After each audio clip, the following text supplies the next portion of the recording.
कच्च्या कैरीपासून ही मस्त चटपटीत आंबट गोड चटणी वर्षभरासाठी तुम्ही तयार करून स्टोअर करू शकता। तर ही चटणी ना तुम्ही चपाती बरोबर, ब्रेड बरोबर, पराठ्यांबरोबर जरी खाल्लीत ना तरी चवीला अगदी छान लागेल। लहान मुलांच्या डब्यामध्ये सुद्धा ही तुम्ही देऊ शकता। तर इथे मी 2 कच्च्या कैऱ्या घेतलेल्या आहेत। तोतापुरी कैरीचा मी इथं वापर केलेला आहे। कैरी तुम्ही तुमच्या आवडीने कोणतीही इथं वापरू शकता। साल काढल्यानंतर अशा फोडी करून हे मिक्सरमधून आपल्याला हलकसं बारीक करून घ्यायचं आहे। त्यानंतर कढईमध्ये मी इथं 2 चमचे तेल घेतलेलं आहे। तेलामध्ये जिरं, बडीशेप, कलोंजी, मेथी, हिंग टाकून व्यवस्थित आपल्याला हे हलकेशा गॅसवरती परतून घ्यायचंय।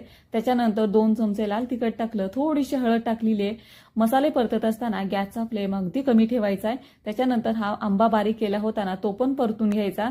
चवीप्रमाणे मीठ घालायचं, गुळ घालायचा आणि सगळं मिश्रण आहे ना ते व्यवस्थित आपल्याला हलवून घ्यायचंय।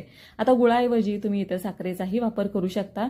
जसा जसा गुळ वितळतो तसं तसं ह्याला छान असं पाणी सुटतं आणि त्या पाण्यामध्येच आंबा आपल्याला चांगला परतून शिजवून घ्यायचा आहे। तर मस्त चटणी तयार होते वर्षभरात।